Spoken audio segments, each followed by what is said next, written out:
Avant de commencer l'histoire, dites-nous d'où vous regardez en laissant un commentaire ci-dessous. Si vous appréciez cette vidéo, n'oubliez pas de liker et de vous abonner. Passez une merveilleuse journée. Profitez de l'histoire, tout le monde. La pluie dans la banlieue de Détroit cette nuit-là tombait lourdement, comme un rideau de fer. L'eau fouettait le pare-brise de la vieille Honda cabossée d'Amarator, faisant grincer les essuie-glaces comme un gémissement. L'horloge du tableau de bord indiquait minuit 47. Le parking de la station-service était désert. Le dernier employé venait de verrouiller la porte et de filer, ne laissant que la lumière néon verte clignotante face à la tempête. Amara tourna la clé pour la énième fois. Le moteur rugit, toussa, puis s'éteignit. « Non, ne fais pas ça. » murmura-t-elle, pressant son front contre le volant, en sanglots. La pression en elle était aussi écrasante que le déluge dehors. Perdre son emploi, le loyer en retard de 3 semaines, et les factures médicales qui s'accumulaient. Sa sœur de 6 ans, Lila, brûlait de fièvre à la maison. Toute seule, elle se mordit la lèvre, se demandant comment elle passerait le lendemain. Et maintenant, la voiture en panne au milieu d'une tempête, son désespoir atteignit ses limites, elle ouvrit ses contacts. Jasper, l'ex-petit ami qui avait déménagé à Chicago pour poursuivre sa carrière. Il lui avait dit un jour. « Si tu as vraiment besoin de moi, appelle. » Ce soir, elle avait besoin de lui. Son doigt tremblant composa le numéro. Le téléphone sonna. « Police, ici. Décrivez votre situation. » Une voix masculine profonde, ferme, mais étrangement enjouée, résonna. Amara se figea, jetant un œil à son écran. Oh non! Elle s'était trompée de numéro. Le dernier chiffre du numéro de Jasper était un 4, mais elle avait appuyé sur 7. Désolé, mauvais numéro, balbutia-t-elle rapidement, ravalant ses larmes. Yé raccroche. Attendes. La voix à l'autre bout baissa, douce, mais résolue. Vous allez bien? On dirait pas quelqu'un qui s'est juste trompé de numéro. Elle serait dit. Est-ce qu'il vient de m'appeler bébé? Sa façon de parler était bien trop naturelle. Je vais bien. La voiture est en panne sur le parking de la station-service. Je vais bien. Bien. Pourtant, on dirait que vous pleurez. L'inconnu marqua une pause, puis ajouta, mi-sérieux, mi-plaisantin, vous êtes sûr que vous n'avez pas besoin d'une assistance policière? La blague inattendue fit éclater Amara dans un rire étouffé, à moitié brisé, à moitié amusé. Elle ne se souvenait même plus de la dernière fois qu'elle avait ri. Mon Dieu, qui êtes-vous? Ezra, répondit-il simplement. Et vous, Amara? Très bien, Amara. Maintenant, écoutez-moi. Verrouillez vos portes à nouveau. Allumez la lumière de l'habitacle et n'ouvrez pas cette porte à quelqu'un que vous ne connaissez pas. Où êtes-vous exactement? Amara resta silencieuse, sa main serrant son téléphone plus fort. Un inconnu au milieu de la nuit, peu importe à quel point sa voix semblait chaleureuse. Et si c'était un piège? Comme s'il lisait dans ses pensées, Ezra poursuivit, calme et décidé. Amara, si vous avez peur que je vous trompe, partagez votre position avec quelqu'un en qui vous avez confiance, mieux encore, donnez-lui mon numéro aussi. S'il arrive quoi que ce soit, ils auront mes informations en premier. Il marqua une pause, puis ajouta avec une touche d'humour sec. Franchement, si j'avais de mauvaises intentions, laisser mes infos personnelles comme ça serait plutôt stupide, non? Cette dernière phrase fit rire Amara doucement, sa peur s'atténuant un peu. Il ne cachait rien. Au contraire. Il l'encourageait à être prudente. C'était exactement pourquoi elle voulait lui faire confiance. Elle hésita. Un inconnu la nuit, mais sa voix portait une conviction qu'il n'était pas là pour profiter d'elle. Elle regarda autour d'elle et repéra le panneau clignotant d'Oak Street. Parking d'Oak Street. Le magasin vient de fermer. Je connais cet endroit. C'est dangereux de rester là toute seule en ce moment. Le ton d'Ezra se durcit. Je vais appeler un Uber pour vous. Une berline noire conduite par Félix. Je vous envoie le numéro de la plaque. Montes, Seliming, si, ça, correspond. Son téléphone vibra. Un message arriva avec une photo de la plaque d'immatriculation. Amara plissa les yeux, le cœur battant. Il était trop préparé. S'il voulait lui faire du mal, pourquoi serait-il aussi transparent? Pourquoi faites-vous ça? Demanda-t-elle, elle, la voix tremblante. Vous ne me connaissez même pas. Parce que le son de votre voix me dit que vous êtes trop seul en ce moment, répondit Ezra simplement. Parfois, un inconnu peut faire ce que les gens que vous connaissez ne peuvent pas. Les silences s'installent à quelques secondes. La pluie martelait le toit comme des tambours de guerre. Les yeux d'Amara se brouillèrent de nouvelles larmes. Une partie de son esprit l'avertissait, ne lui fais pas confiance. Mais une autre murmurait, il a donné des preuves. Il est toujours en ligne et n'a rien demandé. Dans son désespoir, c'était la seule bouée qu'elle avait. D'accord, murmura-t-elle. Mais ne raccrochez pas avant que je sois chez moi. Bien sûr, gloussa Ezra légèrement. Vous devrez m'écouter débiter des bêtises tout le trajet. Comme quoi? Comme pourquoi je bois du cacao chaud au lieu d'un expresso, dit-il calmement. Même si je suis PDG, ma nièce jure que le cacao aide à mieux dormir. Voilà. Secret national dévoilé. Amara laissa échapper un vrai rire, plus libre cette fois. Étrange. 5 minutes plus tôt, elle se noyait dans le désespoir. Maintenant, elle plaisantait avec un inconnu. Des phares balayèrent le parking. Une berline noire s'arrêta devant elle, les clignotants 2 fois. Une autre vibration. La voiture est arrivée. Plaque de 3L492. Conducteur Félix. Un homme d'âge mûr sortit, tenant un parapluie. Il tendit son téléphone pour lui montrer son écran. Melemara. Je suis Félix. Cacau Chaude, c'est ça? Amar respira de soulagement, souriant failliblement. Le mot de passe était correct. Gardant le téléphone à l'oreille, elle murmura. Je vois. La plaque correspond. Le mot de passe correspond. Je mentais. Je suis là, rappela Ezra. Dites-moi quand vous serez chez vous. Amara ouvrit la porte, courut sous la pluie, serrant son sac à dos. Félix ouvrit la porte arrière, l'aida à monter, puis retourna au volant. La porte se ferma, le verrou cliqua. La voiture avança. Je suis en sécurité maintenant, dit-elle doucement au téléphone. Bien, expira Ezra, sa voix semblant libérer un poids de sa poitrine. Je reste en ligne jusqu'à ce que vous verrouillez votre porte d'entrée. Par la fenêtre, 2-3 se brouillaient sous des rideaux de pluie. Mais dans le cœur d'Amara, une petite lumière chaude scintilla. Un mauvais numéro, une voix inconnue. Mais cela était devenu sa bouée dans la nuit la plus sombre. Elle sourit, s'adossant au siège, murmurant. Merci, officier 1080. À l'autre bout, Ezra rit. Et quelque part ailleurs dans la ville, un homme qu'elle n'avait jamais rencontré se tenait près de la fenêtre de son bureau en hauteur, souriant pour la première fois depuis de longs mois sombres. La nuit de Détroit était toujours grise et orageuse. Mais quelque part en son sein, 2 inconnus venaient d'être liés par un fil bien réel. Le lendemain matin, un pâle rayon de soleil glissa à travers les stores usés, se répandant sur le sol humide du salon. Amara s'éveilla sur le canapé, le coup douloureux d'avoir dormi enroulé sur elle-même. Sur la table à côté, Lila dormait encore profondément, sa respiration rauque, mais sa fièvre moins forte que la veille. Alors qu'Amara posait un bol de soupe réchauffée, son téléphone vibra. Un numéro inconnu clignota sur l'écran. Lui, l'homme du mauvais numéro. Amorohi Ishita. Une partie d'elle voulait l'ignorer. C'était juste un inconnu, mais son doigt bougea tout seul et appuya sur accepter. Bonjour. Bon matin, Amara. Sa voix chaude et stable glissa comme une note apaisante à travers son épuisement. Je voulais juste m'assurer que vous êtes rentrée saine et sauve hier soir. Amara se fija un instant.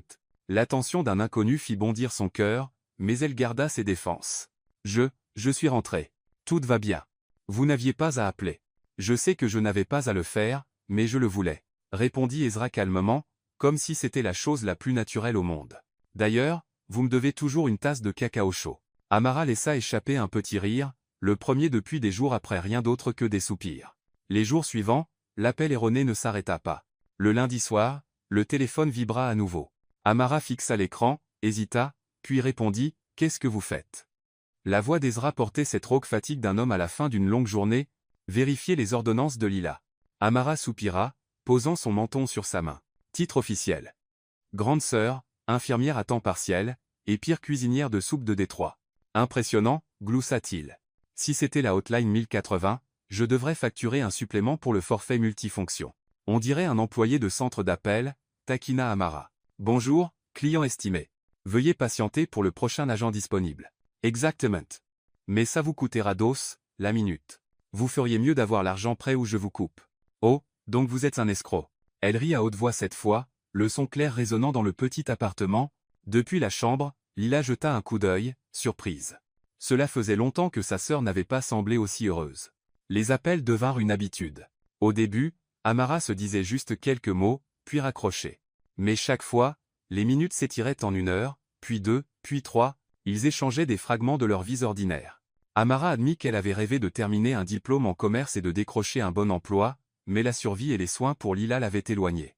Ezra partagea qu'il avait lui aussi été enseveli sous des feuilles de calcul interminables et des réunions consécutives. Alors, qu'est-ce que vous faites exactement ? Demanda Amara une nuit pluvieuse, écoutant le déluge contre les fenêtres. Du travail de bureau ? Ezra répondit après une brève pause. Toute la journée, à fixer des chiffres et des paperasses. Ring de glamour. À vous entendre, j'imagine un gars devant un clavier jusqu'à 2 heures du matin. Un café froid à côté, les cheveux en bataille comme un nid d'oiseau. Tout à fait. Il éclata de rire. Vous êtes vraiment doué pour deviner. Amara rit avec lui. Dans son esprit, il était plus un employé de bureau épuisé qu'un héros mystérieux. Et curieusement, cela la mettait à l'aise. Tout le monde n'avait pas besoin de prétendre être parfait. Une autre nuit, après que Lila se fut endormie profondément, Amara était blottie à la table de la cuisine. Des papiers et des factures en retard s'étalaient devant elle. La voix d'Ezra résonna doucement par le haut-parleur. « Si vous pouviez faire n'importe quoi sans vous soucier de l'argent, que feriez-vous » Elle resta silencieuse longtemps, puis soupira. « Je retournerai à l'école, je terminerai mon diplôme en commerce. Je voudrais travailler dans une vraie entreprise où ma voix compte. Mais les rêves, c'est comme les vieilles voitures. Quand elles tombent en panne, on les laisse sur le bord de la route. Les vieilles voitures peuvent être réparées, dit Ezra lentement. Les rêves aussi. Il suffit de quelqu'un prêt à écouter le moteur tousser, à remplacer les bougies, peut être à ajouter du carburant. » La métaphore étrange fit rire Amara à travers ses larmes, à part égale triste et chaleureuse. « Vous devriez quitter le travail de bureau et lancer une hotline de thérapie. J'y travaille déjà. Ça s'appellera Ezra 1080. Forfait de base. J'écoute vos plaintes. Forfait premium. Je raconte des blagues nulles jusqu'à ce que vous riez. Je crois que je suis déjà abonné au forfait premium, murmura-t-elle timidement, les joues brûlantes, bien que son cœur se sentît plus léger. Jour après jour, les appels devinrent leur lieu de rencontre invisible. Amara attendait la sonnerie quand Lila s'endormait. Ezra trouvait du réconfort dans sa voix et une évasion de son appartement en hauteur silencieux. Ils ne s'étaient jamais rencontrés, pourtant chaque blague, chaque soupir partagé rapprochait un peu plus la vaste ville de Détroit. Tous deux savaient que ce n'était plus juste un mauvais numéro. C'était un fil fragile mais résilient. Deux inconnus connectés par rien d'autre qu'une voix, mais touchant les recoins les plus profonds de leur vie respective. Une autre nuit pluvieuse à Détroit. Les gouttes de pluie tapaient régulièrement sur le toit en tôle déformé de l'appartement, se mêlant au tout rauque venant de la pièce d'à côté. Amara était assise sur le canapé, son ordinateur portable sur les genoux. L'écran était rempli de chiffres financiers qui n'avaient rien à voir avec elle, sauf qu'ils clignotaient tous en rouge. Ses doigts tremblaient en parcourant les prix croissants des médicaments. Dans la chambre, la fièvre de Lila s'était calmée pour l'instant, grâce au dernier antipyrétique de la maison, mais Amara savait que d'ici demain, peut-être même dans quelques heures, elle remonterait, et le médicament était trop cher. Chante les fonavibra. Ezra, vous êtes encore éveillé? Sa voix résonna basse et rauque, comme s'il avait eu une longue journée, lui aussi. Quelqu'un a de l'insomnie. Elle tenta de faire passer ça pour une plaisanterie, bien que sa gorge fût serrée. En fait, je calcule les frais médicaux de Lila. Il y eut un silence à l'autre bout. Puis la voix d'Ezra s'adoucit. Racontez-moi.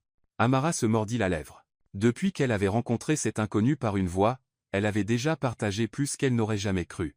Mais l'argent restait honteux à admettre. Pourtant, son silence patient semblait un encouragement discret. Les médicaments de Lila. Ils sont trop chers. L'assurance ne les couvre pas. J'ai tout essayé, mais... Elle expira, sa voix se brisant. Je déteste le dire à haute voix. J'ai l'impression de me plaindre. Non. La réponse d'Ezra était ferme. Vous ne vous plaignez pas. Vous vous battez. C'est différent.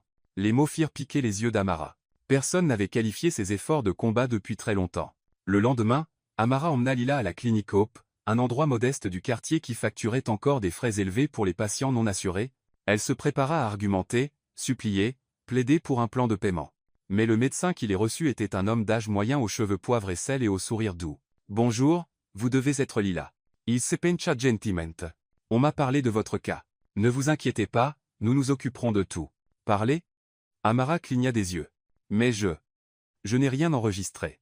Nous avons un fonds d'aide aux patients, » expliqua le médecin. « L'examen d'aujourd'hui et les médicaments sont tous couverts. Concentrez-vous sur prendre bien soin de Lila. » Amara fut stupéfaite. Lorsqu'elles quittèrent la clinique avec un sac plein de médicaments, ses jambes semblaient faibles sous elle. Tout s'était passé trop vite, trop inopinément. « Serette, qui a fait ça ?» murmura Lila, serrant le sac comme un trésor. Amara pinça les lèvres. En elle montait une chaleur mêlée de suspicion. Était-ce un cadeau du ciel ou la voix à l'autre bout du fil? Cette nuit-là, avec Lila endormie, Amara s'assit près de la fenêtre, écoutant la pluie, et composa le numéro familier. « Bonjour », répondit la voix d'Ezra dès la première sonnerie.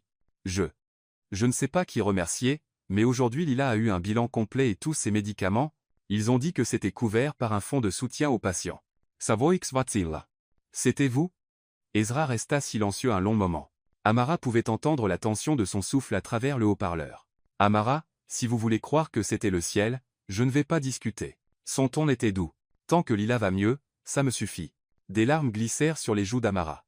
Elle voulait l'interroger, mais elle voulait aussi croire au miracle. En fin de compte, elle expira et laissa échapper un rire tremblant. Alors, je suppose que le ciel a décroché le téléphone. Si c'est le cas, je devrais commencer à facturer pour le forfait hotline des anges, taquina Ezra doucement, et son rire léger apaisa son cœur.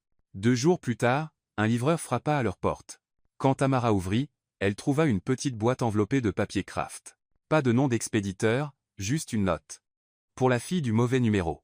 À l'intérieur se trouvait un thermos argenté, brillant et neuf. Sur le côté était inscrit « Fille du mauvais numéro ». À manipuler avec soin.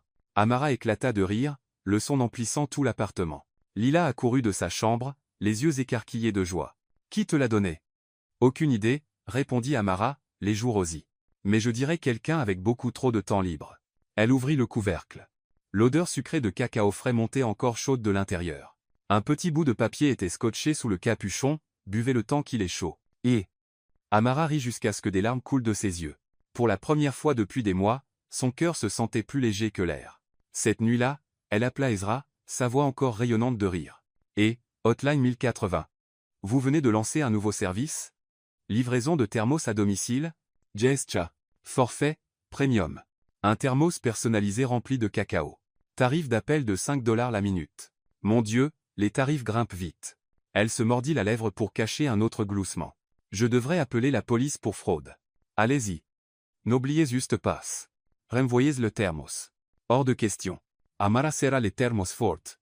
Souriante. Ils rirent tous les deux, leur voix se mêlant au son de la pluie dehors, comme une mélodie joyeuse contre le poids de la vie. Plus tard cette nuit, après que Lila se fut endormie profondément, Amara s'assit seule sur le canapé, le thermos à côté d'elle. Elle but une gorgée de cacao, une chaleur se répandant dans sa poitrine. Les mots filles du mauvais numéro brillaient faiblement sous la lumière de la lampe.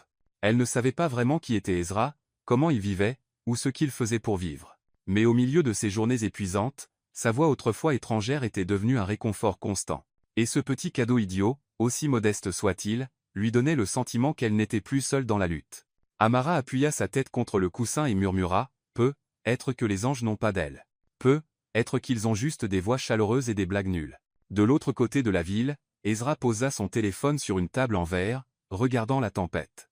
Un sourire tira sur ses lèvres, la première fois depuis longtemps qu'il ressentait quelque chose proche de l'espoir. Une semaine plus tard, Amara se tenait devant la Summit Tower.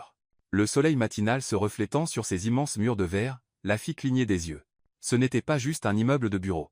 Pour elle, cela ressemblait à un château de gratte-ciel pour les riches. « Mon Dieu, qu'est-ce que je fais ici ?» murmura-t-elle, serrant son sac à main bon marché du marché aux puces, douloureusement consciente des sacs de créateurs brillants qui passaient à côté d'elle. Ce matin-là, Lila l'avait envoyée avec un sourire. « Amuse-toi au travail, sœurette, et ne te perds pas dans le labyrinthe des riches. » Puis elle avait éclaté de rire. Amara avait serré les dents. Seule une vraie sœur pouvait être aussi impitoyable. Elle prit une longue inspiration avant de pousser la porte vitrée. Au comptoir de la réception, une femme des ressources humaines nommée Clara sourit et lui tendit un uniforme impeccable. « Voici votre poste. C'est simple.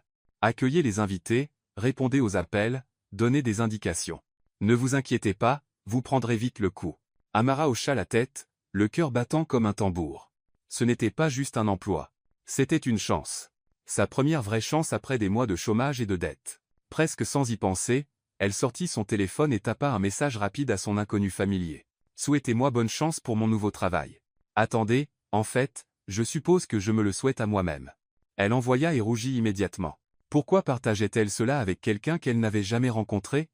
L'écran s'alluma quelques secondes plus tard. « Tu vas être génial. Fais-moi confiance. » Amara fixa les mots, et soudain la moitié de son anxiété s'évanouit. « Fais-moi confiance. » 3 mots simples, pourtant ils semblaient comme des bonbons fondants, doux et apaisants au creux de son estomac. Sa première journée fut une expérience chaotique. Un client japonais qui ne parlait pas anglais lui tendit une carte froissée. Une femme blonde cria parce que la machine à café du 12e étage était en panne, comme si c'était la faute de la réceptionniste. Puis un stagiaire perdu demanda « Où est la salle 1502 ?» Dans une tour qui n'avait que 40 étages. À l'heure du déjeuner, Amara était épuisée, affalée sur sa chaise avec un soupir. Instinctivement, elle envoya un texto à Ezra. Être réceptionniste, c'est comme gérer un aéroport international. La seule différence, c'est que je n'ai pas de haut-parleur. La réponse arriva instantanément. Si tu en avais un, que dirais-tu? Amara ricana, ses pouces volants. Attention, passagers, femme blonde du 12e étage, veuillez embarquer pour votre vol vers la planète Mars, et n'oubliez pas d'apporter votre café. Un émoji riant répondit. Les jours suivants, l'habitude s'installa. Salutations matinales. Mise à jour sur le chaos du déjeuner, vœux de bonne nuit. Amara commença à voir les textos d'Ezra comme de petites doses de vitamines pour son esprit. Quand elle se plaignit qu'un client grossier l'avait presque fait pleurer, il écrivit « Ne laisse personne ternir l'éclat de la réceptionniste étoile montante de Summit Tower ». Quand elle envoya une photo secrète de sa boîte à déjeuner bon marché, il répondit « Et, ton sandwich à 2 $ a l'air bien meilleur que le steak à 200 $ que j'ai mangé dans un endroit chic ». Amara rit si fort qu'elle faillit se faire prendre à envoyer des textos, sous le bureau. Un soir après son service, elle marcha vers l'arrêt de bus. L'horizon de Détroit scintillait de lumière, le vent humide de l'air nocturne. Son téléphone vibra. Tu es fatiguée? Elle s'appuya contre un lampadaire, souriant. Fatiguée, mais heureuse. J'ai l'impression de poser enfin le pied sur le premier barreau de l'échelle. Cette fois, Ezra appela au lieu d'envoyer un texto. Sa voix grave portait une tendresse à laquelle elle n'était pas habituée. Je savais que tu y arriverais. Honnêtement, t'entendre parler de ta première journée me donne l'impression de repartir de zéro, moi aussi. Amara resta silencieuse, son cœur tremblant, un inconnu, pourtant la faisant se sentir moins seule. Tu sais, rit-elle pour masquer l'émotion. Ta voix commence à ressembler à celle d'un coach de motivation à la radio. Alors demain, je devrais facturer un supplément. Forfait coach spirituel premium à 3 $ la minute. Mon Dieu, tu as plus de forfait d'abonnement qu'une compagnie de téléphone. Amara secoua la tête, riant. Ces conversations évoluèrent progressivement au-delà des plaisanteries ou des défoulements. Chaque message portait une touche de soin délicat, un peu de chaleur timide, des fragments de sentiments non nommés. Une nuit, pendant que Lila dessinait dans sa chambre, Amara tenait son thermos fille du mauvais numéro sur le balcon et envoya un texto à Ezra. « Tu penses qu'un mauvais numéro pourrait devenir une habitude comme ça ?» Il répondit après une pause, « Un numéro, mais si je pouvais, je voudrais que ça devienne une habitude pour la vie. » Amara se figea, fixant l'écran. Une bruine brumeuse tombait, et les lampadaires se brouillaient. Son cœur manque combattement. Elle tapa avec des doigts tremblants. « Et, tu flirtes? Qui sait ?» La réponse arriva avec un émoji clignotant. Amara éclata de rire, pressant le thermos chaud contre sa joue rougie. Sur son côté, les mots filles du mauvais numéro brillaient doucement sous la lumière du balcon. Cette nuit-là, même après que les lumières furent éteintes et que Lila dormait, Amara resta agitée. Le dernier message d'Ezra brillait encore dans son esprit. « Je voudrais que ça devienne une habitude pour la vie. » Elle sourit dans l'obscurité. Un inconnu sans visage, existant seulement par une voix et une série de textos, était devenu son soutien le plus fort dans ce chapitre difficile de sa vie. Juste avant que le sommeil ne la réclame, elle murmura « Peut être un mauvais numéro, mais juste pour toute une vie. » Un matin frais à Détroit. La Summit Tower se dressait comme une aiguille d'acier, perçant les nuages gris. Amara entra dans le vaste hall vitré, vacillant légèrement dans les talons aux empruntés à sa voisine. Elle avait l'impression de marcher sur une corde raide. Ce matin-là, Clara avait appelé.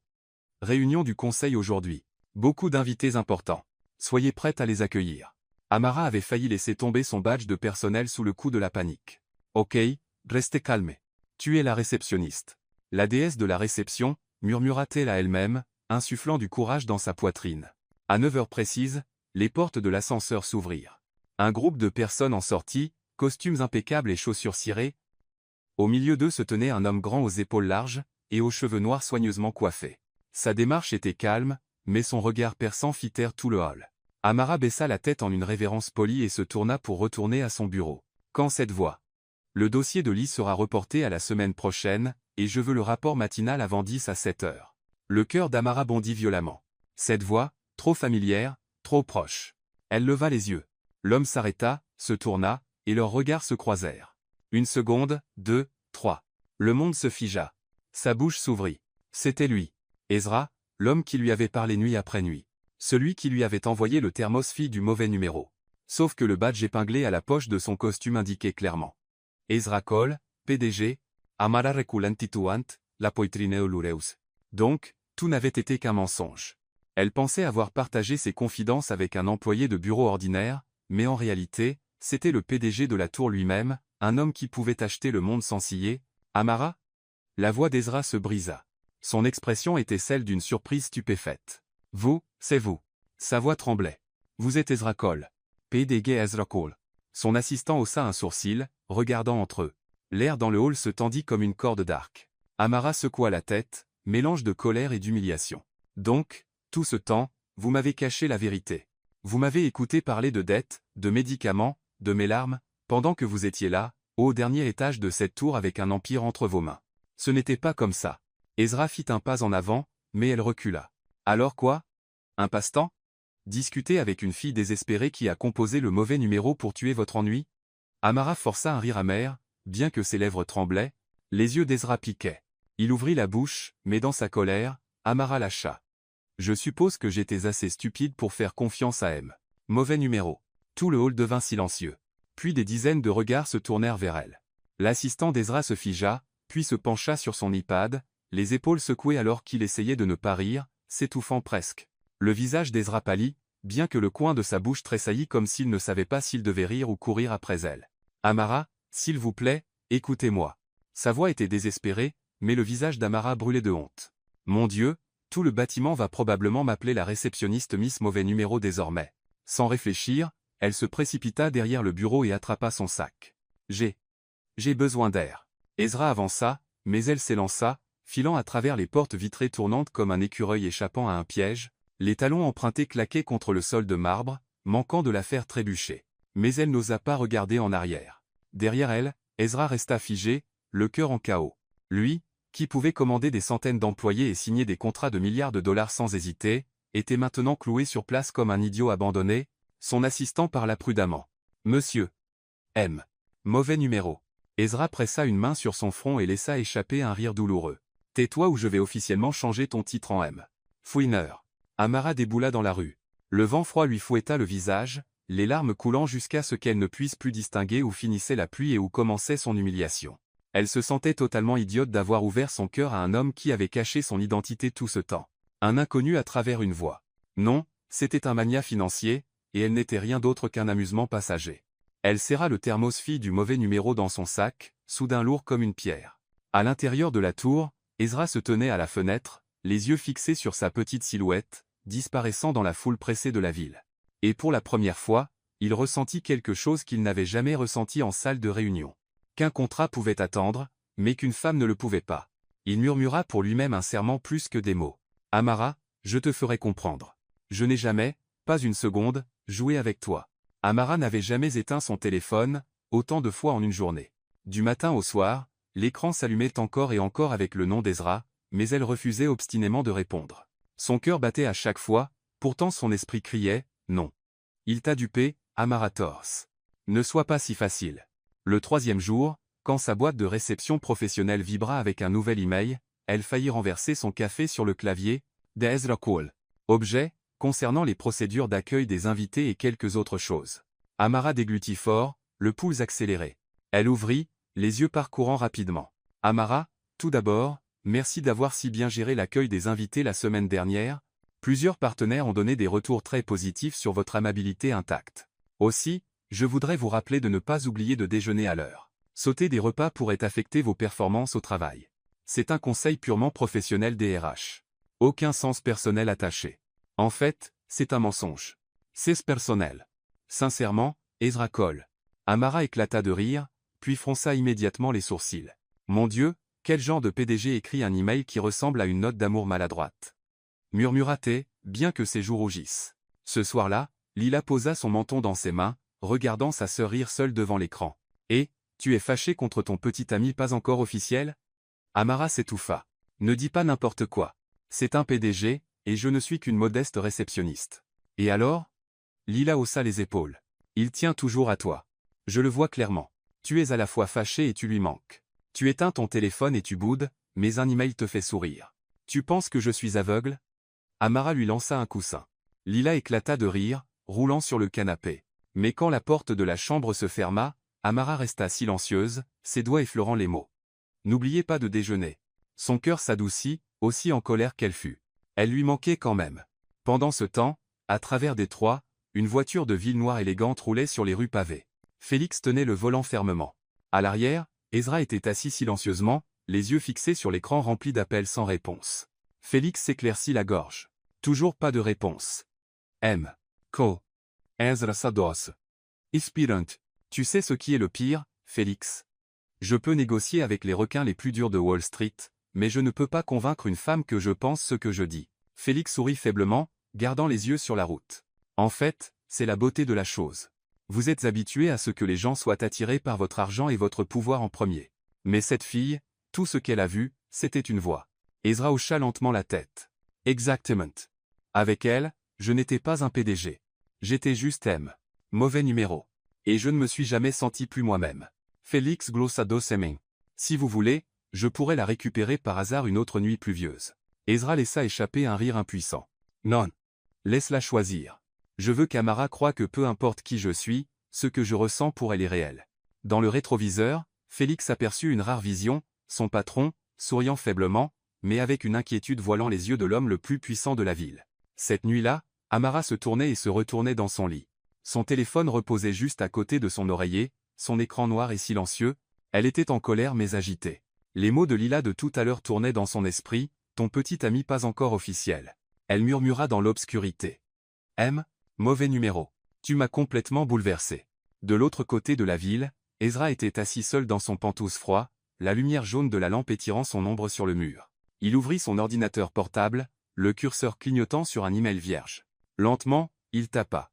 Amara, je ne m'attends pas à ce que vous me pardonniez tout de suite. J'espère seulement que vous croyez que tout ce que j'ai dit, chaque appel, chaque rire était réel. Si vous pouvez me donner une chance d'expliquer, pas en tant que PDG, mais en tant qu'homme qui est tombé amoureux de votre voix.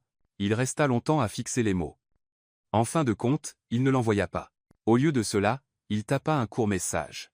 Bonne nuit, fille du mauvais numéro. De l'autre côté, Amara vit le texto. Son corps s'emballe.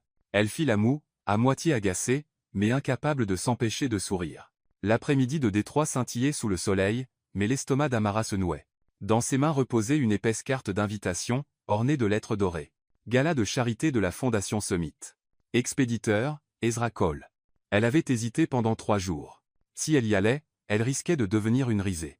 Si elle n'y allait pas, eh bien, elle ressentait une pointe de déception. En fin de compte, Lila avait rendu le verdict. Serette, il t'a envoyé l'invitation personnellement. Ne pas y aller serait un gâchis total de la robe que j'ai dénichée dans le tas de dons de friperie la semaine dernière. Amara gémit, fixant la robe bleu marine suspendue à côté. Elle était simple, un peu trop longue à l'ourlet, mais intacte. Elle soupira. D'accord, mais souviens-toi, si je suis tellement gêné que je veux me cacher dans le sol, c'est entièrement de ta faute. Ce soir-là, le hall de l'hôtel Grand Horizon ressemblait à une scène tout droit sortie d'un film hollywoodien. Des lustres en cristal éblouissant, un groupe de jazz en direct, des robes scintillant comme des étoiles, et les rires cristallins de l'élite de la ville. Amara entra, les cœurs battants. Tout le monde autour d'elle brillait comme des diamants alors qu'elle se sentait comme un grain de sable. Elle se glissa vers un coin, serrant sa pochette usée, quand une voix retentit. Tues benue. Ezra se tenait là dans un smoking noir parfaitement taillé, nœud papillon impeccable, les yeux s'illuminant en se posant sur elle. Pendant un moment, le bruit autour d'eux sembla s'estomper. « Tu voulais vraiment que je sois là ?» murmura Amara, essayant de masquer ses nerfs. « Qui d'autre voudrais-je amener à ce gala ?» La remarque taquine la fit rire, relâchant légèrement la tension. Et comme par un coup du sort, lorsqu'elle tendit la main pour prendre un verre de vin sur un plateau qui passait, sa main trembla. Un léger choc par derrière. Splash! Du vin rouge se répandit directement sur la robe blanche immaculée d'une matrone de la haute société debout à côté. La salle s'effigea. La femme quelqu'un venait de murmurer son nom, Madame Langlais la fixa comme si elle avait commis une trahison. Vous? Qu'avez-vous fait? Amara vira au rouge tomate, balbutiant. Je suis tellement désolé. Je paierai le nettoyage à sec. Avant que Madame Langlais ne puisse déchaîner sa fureur, Ezra intervint, posant une main calme sur l'épaule d'Amara, sa voix porta facilement à travers la salle. C'est le dernier modèle de Milan. L'édition éclaboussure rouge. Surpris que vous n'en ayez pas encore entendu parler? Un rire ondula à travers la foule. Le visage de Madame Langlais vira à l'écarlate, mais elle pouvait difficilement discuter en public. Marmonnant dans sa barbe, elle s'éloigna, humiliée. Amara fixa Ezra, les yeux écarquillés. « Tu viens de me sauver? Te sauver ?» Il haussa les épaules. « Je viens de faire de toi une icône de la mode. Demain, la moitié de la ville éclaboussera du vin sur leur robe pour rester à la mode. » Amara éclata de rire, manquant de s'étouffer avec sa boisson. Mais même si Ezra transformait le désastre en comédie, Amara pouvait encore entendre les chuchotements derrière elle. Qui est-elle? Cette robe seule crie qu'elle est hors de son élément. J'ai entendu dire qu'elle n'est qu'une réceptionniste à Summit Tower. Les regards scrutateurs lui brûlaient le dos. Elle voulait se glisser sous une table. Et puis, tranchant à travers les bavardages, une voix qu'elle reconnut instantanément, acérée comme une lame. « Eh bien, n'est-ce pas intéressant, Ezra? Tu amènes une réceptionniste à un gala de charité, Amara se retourne. » Une femme grande aux cheveux blonds brillants se tenait dans une robe rouge flamboyante. La salle se tut autour d'elle. Sophia, l'ex-femme d'Ezra. Son sourire était aiguisé, son regard balayant Amara comme si elle était un produit de seconde main. Ton goût a vraiment changé. Ezra tint bon, la voix ferme. Sofia, voici Amara. Elle est très importante pour moi. La brève introduction fit l'effet d'une onde de choc dans la foule. La Gorge Amara Cesar. Elle voulait protester, je ne suis qu'une employée. Mais aucun mot ne sortit. Sofia haussa un sourcil, son sourire rusé, puis se tourna vivement, laissant derrière elle un sillage de parfums coûteux. Après la rencontre, Amara s'échappa sur le balcon pour respirer. L'air nocturne était frais, détroit scintillant en bas comme une mer de lumière. Pourtant, sa poitrine semblait lourde. Yanae pas ma plaza itse. Ses robes scintillantes, ses regards moqueurs, même Sofia, je ne suis qu'une étrangère. Ezra la suivit, posant son verre sur la balustrade. Ça va? Bien, força-t-elle un sourire. Aussi bien que la robe blanche de Madame Langlais. Ezra gloussa doucement, bien que son regard fût doux. Je sais que ce n'est pas facile pour toi, mais tu n'as pas à essayer d'être comme eux. Sois juste toi-même. Mais je ne corresponds pas à ce monde. Je suis juste la fille du mauvais numéro, Ezra. Il resta silencieux un moment, puis se pencha plus près, la voix ferme. Et tu es la seule personne dans cette salle que je voulais à mes côtés. Son cœur manqua un battement, les mots résonnant profondément en elle. Pourtant, même si son pouls s'accélérait, les rires étouffés et la musique bourdonnante de l'intérieur pesaient sur elle. La dissonance la déchirait en deux. Quand le gala se termina, Ezra lui proposa de la ramener chez elle en voiture, mais Amara insista pour prendre un taxi. Dans le trajet du retour, elle resta silencieuse, sa robe bleu marine froissée dans l'obscurité, son esprit rejouant ces mots. Tu es la seule, et pourtant, le rire moqueur de Sofia et ses regards acérés s'accrochaient à elle comme des ombres. Appuyant sa tête contre la vitre fraîche du taxi, elle murmura. Je m'aventure dans un jeu trop grand, et je ne suis pas sûre d'être prête. Pendant ce temps, depuis le haut balcon de l'hôtel, Ezra regardait la lueur de son taxi disparaître au loin, sa main serrant la tige de son verre, ses yeux brûlants de détermination. Si tu crois que tu n'as pas ta place dans ce monde, alors je ferai en sorte que ce monde t'appartienne. Detroit s'illumina pour la nuit, les rues bourdonnant sous l'éclat des lumières ambrées. Amara marchait rapidement sur le trottoir, son cœur encore troublé après le gala de charité. Sur son téléphone, un message non lu d'Ezra restait. Je sais que je te dois une explication, donne-moi une chance de dire la vérité. Demain soir, 10 à 9 heures, Antonio's Italien sur Pine Street. Si tu ne viens pas, je resterai assis là jusqu'à ce qu'il ferme. Elle avait voulu l'ignorer. Mais toute la journée au travail, chaque fois que ses yeux tombaient sur le thermosfie du mauvais numéro sur son bureau, son cœur s'adoucissait. C'est pourquoi elle se retrouva maintenant devant Antonio's, une petite trattoria italienne nichée entre deux bâtiments délabrés. Son enseigne néon clignotait tandis que l'arôme de pizza et de sauce tomate flottait dans l'air du soir. Amara poussa la porte. Pas de lustre, pas de robe scintillante, juste des tables en bois, des nappes à carreaux rouges et blancs, et l'odeur du pain à l'ail chaud. Dans un coin, Ezra l'attendait déjà. Fini les smoking impeccable. Il portait une chemise bleu foncé aux manches retroussées, la cravate glissée dans sa poche. Un Ezra très différent, plus simple, presque humain. Il bondit sur ses pieds en la voyant, son sourire teinté d'une pointe de maladresse. Toes Benway. Je suis seulement là pour entendre ton explication, dit Amara, croisant les bras, gardant ses défenses.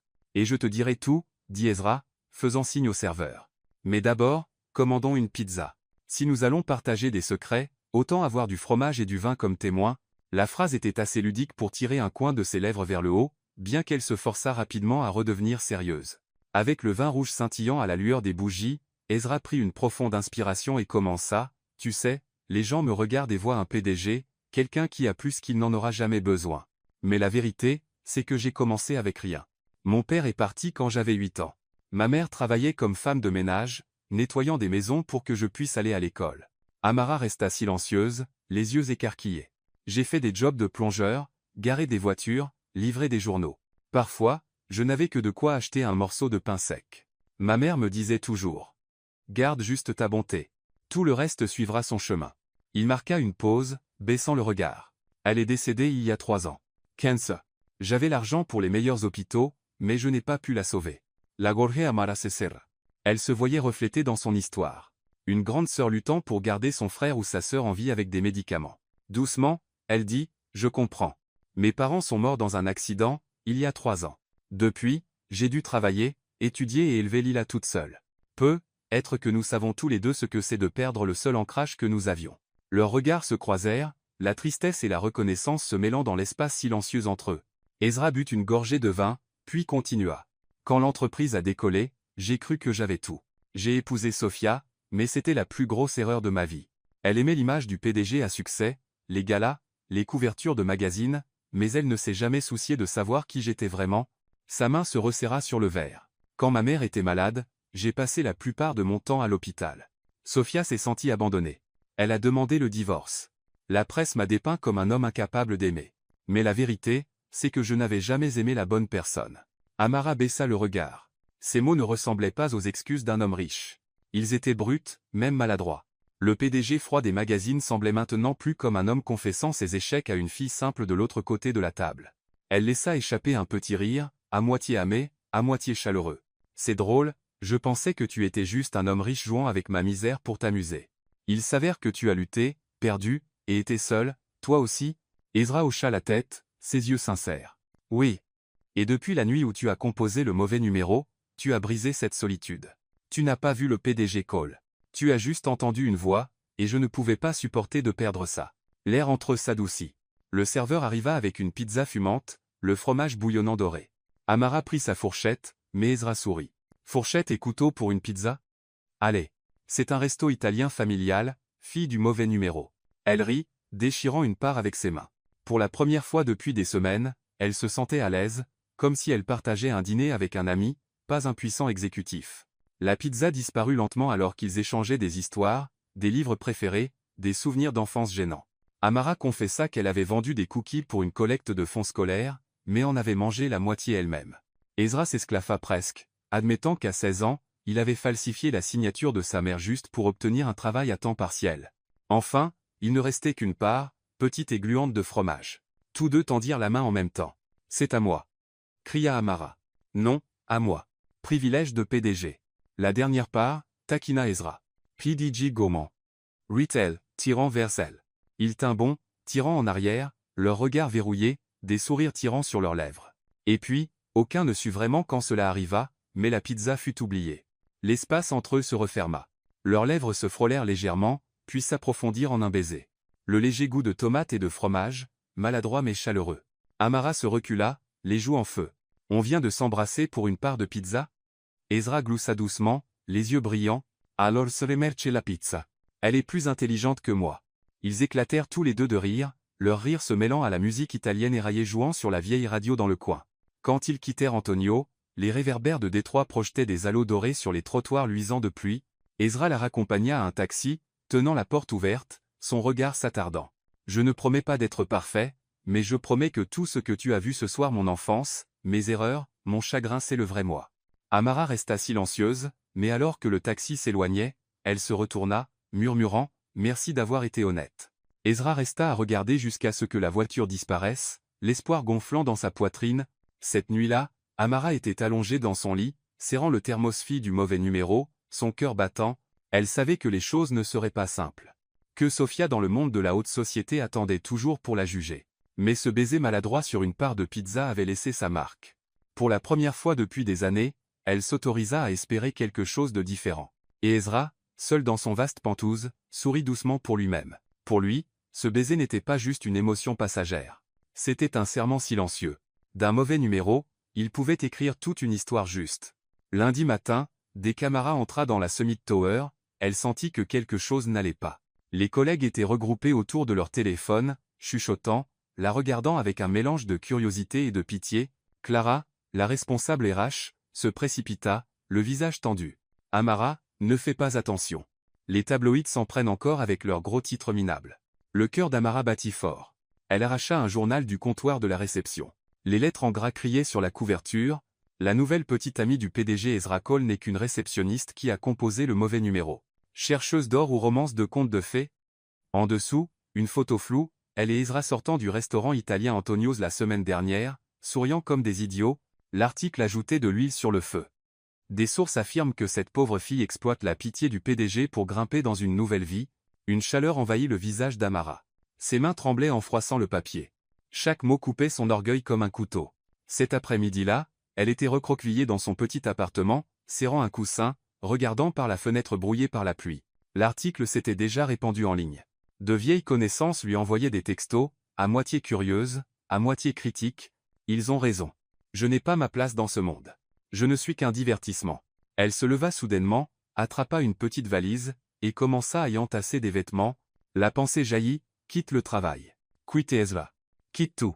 Puis vint un martèlement à sa porte. Amara, ouvre la porte. Son cœur se serra à la voix d'Ezra.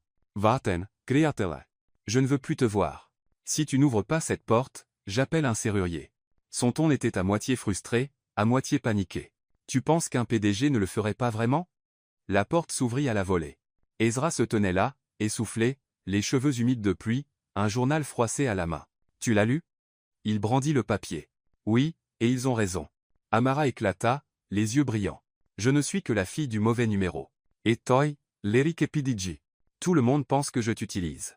Ezra s'avança, saisissant ses épaules. Écoute, si tu cherches de l'or, alors cette mine d'or se donne à toi volontairement. Compris?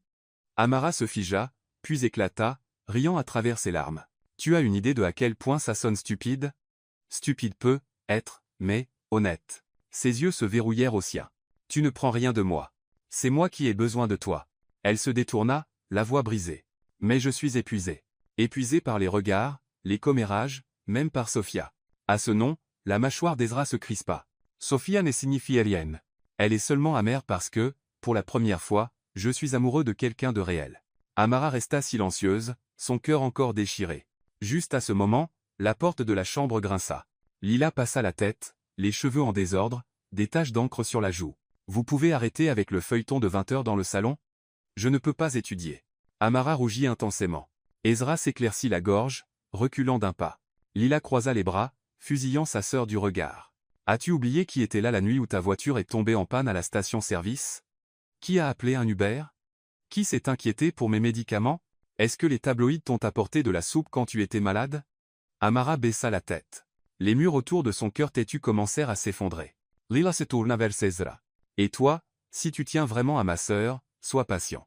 Ne la laisse pas fuir juste à cause d'articles minables. Ezra sourit doucement, inclinant la tête en un geste de gratitude. La pièce tomba dans le silence.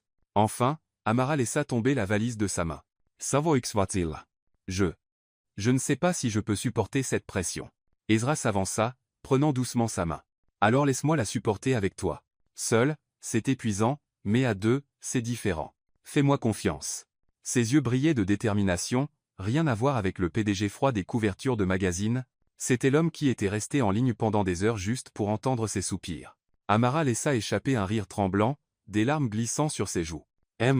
Mauvais numéro, tu me fais trop souffrir. Ezra se pencha, pressant un baiser sur son front. Alors laisse-moi te faire souffrir un peu plus, mais seulement le genre de souffrance qui vient avec l'amour. Marché conclu.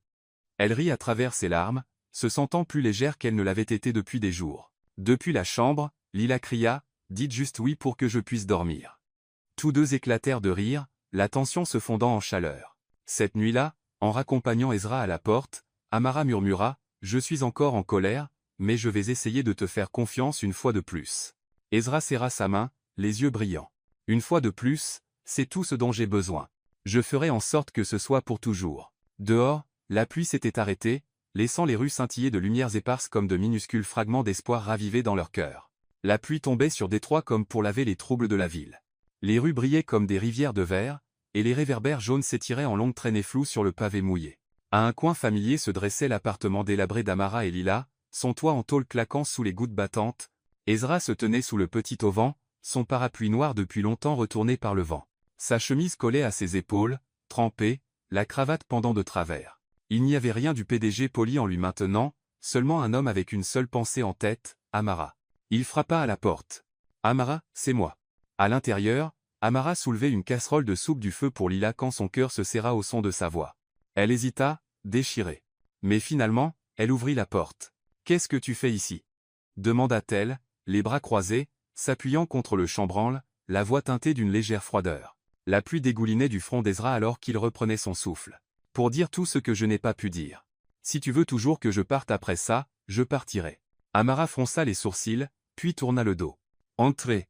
Rester sous la pluie comme ça, c'est stupide. » Ils s'assirent dans le petit salon, la lumière jaune des lampes enveloppant le vieux canapé. La toux douce de Lila depuis l'autre pièce rendait le silence encore plus lourd. Ezra prit une longue inspiration, les yeux brillants malgré sa fatigue. « Amara, je sais que tu as l'impression de ne pas appartenir à mon monde, mais écoute-moi. Je ne t'aime pas pour ce que tu es aux yeux des autres ou pour tes circonstances. Je t'aime pour toi, pour la façon dont tu prends soin de Lila, pour la façon dont tu souris même épuisé, même pour la façon dont tu m'appelles M. Mauvais numéro. Amara se mordit la lèvre. Maisto es un pedeg. Et moi? Je ne suis qu'une fille qui a composé un mauvais numéro. Les tabloïds avaient raison. Nous sommes trop différents. Ezra secoua la tête, la voix rauque. Je n'ai pas besoin de quelqu'un de convenable selon leurs critères. J'ai besoin de quelqu'un qui me voit vraiment. Et tu l'as fait dès la première nuit. Tu te fichais que je sois riche ou pauvre.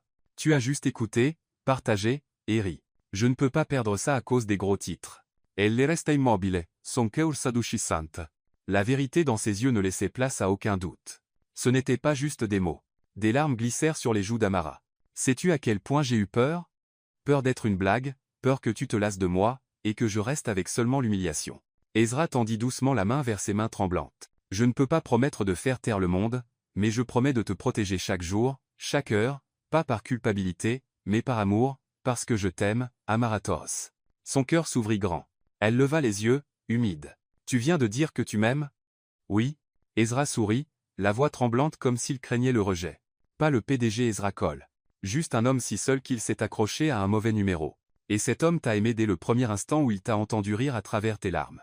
Depuis la chambre, Lila toussa délibérément, puis cria, « Vous allez continuer à jouer un feuilleton dans le salon toute la nuit? Sortez dehors. Certains d'entre nous essaient de dormir. » Amara rit à travers ses larmes. Le regard d'Ezra resta fixé sur le sien, intense, inébranlable. Ensemble, comme tirés par un fil invisible, ils se levèrent et sortirent sous l'auvent. La pluie tombait toujours fort. Amara inclina son visage vers le haut, laissant les gouttes fraîches la laver. Ezra l'attira près de lui, ses bras se resserrant autour d'elle. « Je suis désolé de t'avoir fait douter de moi, mais dorénavant, si tu me laisses, je prouverai chaque jour que tu es la seule dont j'ai besoin. » Amara enroula ses bras autour de lui, posant sa tête sur son épaule. « J'ai encore peur. Mais je te fais confiance. M. Mauvais numéro. » Ils rirent en même temps, leurs voix se mêlant à la pluie, lavant les jours de tension. Dans cet instant tendre, Ezra éternua bruyamment. Puis encore, Atchoum. Oh! Amara recula, alarmée. Mon Dieu, tu viens de faire la déclaration la plus romantique et maintenant tu ressembles à un chat mouillé qui éternue. Ezra essuya son visage, riant entre les éternuements. Si tombe malade c'est ta faute. Ta faute de m'avoir fait tomber amoureuse d'un PDG enrhumé. Amara se plia de rire, les larmes se mêlant à la pluie. Elle repoussa doucement ses cheveux mouillés. D'accord, je prends la responsabilité, mais si tu as le nez qui coule demain, n'attends pas de moi que j'achète des mouchoirs. Ezra sourit, les yeux brillants assez forts pour percer la tempête. Il se pencha, rien ne le retenant cette fois. Leurs lèvres se rencontrèrent sous la pluie de 2-3 douces, maladroites, parfaites. Quand ils rentrèrent enfin, trempés de la tête aux pieds, Lila se redressa avec un soupir dramatique. « Eh bien, c'est réglé. Vous êtes officiellement ensemble. Je suis témoin. » Amara rougit furieusement. Ezra gloussa, serrant sa main fermement. Dehors, la pluie tombait toujours. Mais dans ce petit appartement, quelque chose de nouveau avait commencé, un amour né d'un mauvais numéro, de larmes, de rires, et même de quelques éternuements incontrôlables. On en passa un clin d'œil. Les cieux de Détroit oscillaient toujours entre pluie et soleil. Mais pour Amara, chaque jour portait désormais une pièce qu'elle pensait ne jamais avoir. De la réceptionniste nerveuse qu'elle était, Amara était devenue assistante de gestion de projet à Summit Tower, elle connaissait presque chaque client par son nom, maîtrisait les procédures, et pouvait même tenir tête dans les réunions. Clara, autrefois sa manager, maintenant une amie proche et mentor, taquinait souvent, « Je savais que ton sourire t'emmènerait loin. Il a même battu celui du PDG Cole, tu sais. » Amara riait seulement, mais à l'intérieur, elle débordait de fierté. Son succès ne lui avait pas été offert en tant que petite amie du PDG. Il venait de sa propre persévérance et de ses efforts jour après jour. Pendant ce temps, Lila était plus en santé que jamais. Les toux incessantes avaient disparu, remplacées par des yeux brillants et le sourire éclatant qu'elle arborait en agitant une lettre d'acceptation, une bourse d'été pour une école d'art prestigieuse. Elle courait dans la maison, montrant fièrement chaque croquis, chaque photographie. « Regarde, sœurette, si ma première exposition est un succès, toi et Ezra devrez venir avec un énorme bouquet. Promis ?» Amara serra sa petite sœur fort, submergée d'émotion. Cela faisait si longtemps qu'elle pouvait rire si librement. La maison qu'Amara et Ezra partageaient maintenant n'était ni un pantouf scintillant ni l'ancien appartement exigu, mais une maison chaleureuse en banlieue. Dans le jardin, Lila s'occupait de pots de tomates. Dans le salon, des bougies parfumées à la vanille scintillaient doucement, les soirées résonnaient souvent de disputes ludiques. « C'est définitivement ton tour de faire la vaisselle. » Amara planta ses mains sur ses hanches, brandissant un tablier comme un drapeau. « Pas question. Je me souviens clairement que tu as perdu le pari hier, » rétorqua Ezra, son ton de PDG ressemblant plus à un écolier boudeur. Les PDG doivent aussi jouer franc jeu. Où veux-tu que je le signale à Félix et qu'il soit l'arbitre? Juste à ce moment, Félix entra avec un sac de pain. Le vieux chauffeur secoua la tête, gloussant. Vous vous disputez comme des écoliers. Donnez Moïcha. Je vais laver la vaisselle. Non, crièrent Amara et Ezra à l'unisson. Finalement, Ezra fut celui qui se retrouva à porter des gants en caoutchouc au lavabo, frottant pendant qu'Amara regardait, bras croisés, souriant triomphalement. Tu vois, même le puissant PDG perd à la fin. Félix sirota son thé, se penchant vers Lila pour murmurer, je n'aurais jamais pensé finir comme l'oncle de la maison, mais honnêtement, pour écouter ces deux-là. Se disputer pour la vaisselle salba la conduite de loin. Lila et Amara éclatèrent de rire. Ezra fit semblant de bouder, bien qu'un sourire tira sur les coins de ses lèvres. La vie ensemble ne se limitait pas aux querelles de cuisine. Certains matins, Ezra se précipitait pour préparer des documents, et Amara lui tendait un café chaud dans son thermos abîmé, celui toujours gravé de fille du mauvais numéro, sa peinture s'écaillant, il le tenait comme un trésor, souriant. Cet appel erroné m'a donné une famille. Les nuits tranquilles, ils s'asseyaient ensemble sur le porche, écoutant la pluie pendant que Lila partageait ses rêves de devenir artiste. Ezra parlait peu, se contentant de serrer doucement la main d'Amara comme pour lui rappeler qu'il ne partirait nulle part. Un soir d'automne, alors que tous trois étaient affalés dans le salon avec des boîtes de pizza éparpillées, Lila demanda soudain. « Alors, quand est-ce que vous vous mariez ?» Amara s'étouffa presque avec sa part. « Lila, quelle question ?» Ezra haussa un sourcil, un sourire malicieux jouant sur ses lèvres. « Bonne question. » Exactement, ajouta Félix, feignant le sérieux. « En tant qu'oncle, j'ai besoin de savoir pour préparer mon costume. » Le visage d'Amara devint écarlate alors qu'elle l'enfouissait dans un coussin du canapé. « Pourquoi tout le monde dans cette maison s'acharne sur moi ?» Ezra tira doucement sa main, sa voix à part égale sincère et taquine. « Je pense qu'on devrait commencer à planifier. Rien d'extravagant, juste quelque chose de chaleureux, quelque chose qui dit à toi et Lila que vous aurez toujours votre place ici. Sonregarza aussi. » Elle ne répondit pas avec des mots, seulement un petit hochement de tête. Mais le sourire radieux qui traversa le visage d'Ezra en dit long. Un an après cet appel erroné, Amara avait une carrière stable. Lila prospérait avec sa bourse d'art, et Ezra, autrefois un PDG solitaire, avait trouvé un foyer paisible. Dans cette petite maison, le rire emplissait chaque repas. Les disputes ludiques sur la vaisselle résonnaient dans la cuisine, et les promesses discrètes d'un mariage à venir flottaient dans l'air. Et tout avait commencé avec un mauvais numéro par une nuit pluvieuse à Détroit. Cet été, là, Détroit arborait un vert éclatant dans le petit jardin de la maison de banlieue qu'Amara, Ezra et Lila avaient construite ensemble au cours de l'année passée. Des roses blanches fleurissaient sous une douce lumière dorée. Des guirlandes lumineuses scintillaient au-dessus, et des tables et chaises en bois étaient alignées soigneusement.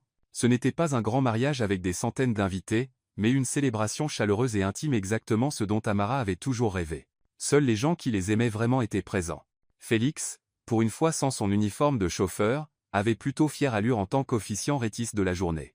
Ajustant le micro avec un sourire, il marmonna. « Patron Cole, aujourd'hui, pas de réunion à 10h ni de rapport dans 5 minutes. Aujourd'hui appartient à Amara. » Ezra gloussa, hochant la tête, son regard déjà fixé au bout de l'allée parsemée de fleurs où Amara attendait. La musique du piano flottait à travers le jardin alors que les invités se levaient. Amara apparut dans une robe blanche simple, sans prétention mais radieuse. À ses côtés, Lila rayonnait en demoiselle d'honneur dans une robe bleu pastel, les yeux pétillants de joie. Ezra retint. Sans souffler. Son cœur battait aussi fort que la première fois qu'il avait entendu la voix d'Amara par cette nuit pluvieuse. Alors que le couple avançait dans l'allée, quelques employés de Summit Tower chuchotaient entre eux, étouffant à peine leur rire. C'est définitivement l'affaire la plus réussie du patron. Ouais, il a composé le mauvais numéro et a conclu le contrat d'une vie. Le groupe éclata en gloussement.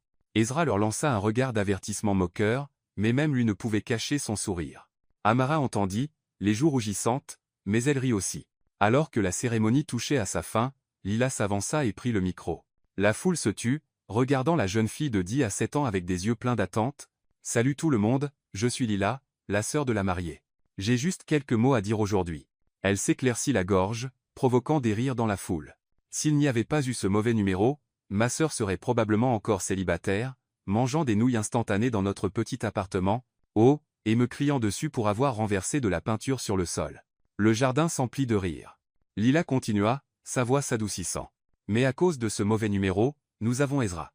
Pas seulement un beau-frère, mais l'homme qui a aidé ma sœur à croire à nouveau en l'amour. Merci de l'aimer et de m'aimer aussi. J'espère que cet appel restera toujours la plus belle erreur de vos vies. » Les larmes montèrent aux yeux d'Amara alors qu'elle serrait sa sœur fort. Ezra posa une main tendre sur l'épaule de Lila. « Quand vint le moment des vœux, une douce brise d'été murmura à travers les roses. Ezra prit les mains d'Amara, sa voix grave, tremblant légèrement. Il y a un an, tu n'étais qu'une voix d'inconnu sous la pluie. Mais cette voix m'a sorti de la solitude, m'a donné une famille, et m'a fait croire que j'étais encore digne d'amour. Je fais le vœu de rester à tes côtés, non seulement sous le soleil, mais à travers chaque tempête de détroit. Amara plongea son regard dans le sien, ses lèvres frémissant. Je pensais autrefois qu'un mauvais numéro ne signifiait rien, mais il s'est avéré être l'appel le plus important de ma vie. Tu ne m'aimes pas pour mon passé ou mes circonstances. Tu m'aimes pour qui je suis, et je fais le vœu de toujours répondre quand tu appelles, que ce soit à travers les larmes ou les rires. Pendant un instant, le jardin retint son souffle, puis éclata en applaudissements. Félix éleva délibérément la voix. Et maintenant, Ezra, vous pouvez embrasser la mariée, mais cette fois, pas de vin renversé sur la robe de quiconque. Les invités éclatèrent de rire. Amara rougit intensément. Ezra rit, puis se pencha pour l'embrasser sous le dais de roses blanches. Après les vœux, les invités se mêlèrent, festoyant et discutant au milieu d'une musique joyeuse. Lila tira la manche du photographe. « Vite, prenez notre photo de famille. » Ezra enroula son bras autour de la taille d'Amara, et Amara attira Lila près d'elle. Tous trois se serrèrent les uns contre les autres, souriant largement. La lumière dorée filtrait à travers les arbres, leurs ombres tombant sur l'herbe verte. D'un mauvais numéro par une nuit pluvieuse à une famille. La photo fut encadrée et placée dans leur salon de banlieue comme preuve d'un amour né de la plus douce erreur. Quand la nuit tomba et que les invités partirent, Amara s'assit dans le jardin, sa robe se répandant doucement sous la lueur chaude des guirlandes lumineuses. Ezra posa une main sur son épaule, Lila à leur côté, grignotant le dernier cupcake. « Alors, c'est fait ?» sourit Amara. « Non » répondit Ezra doucement. « Ce n'est que le début. Le début d'un contrat à vie que je signe volontiers.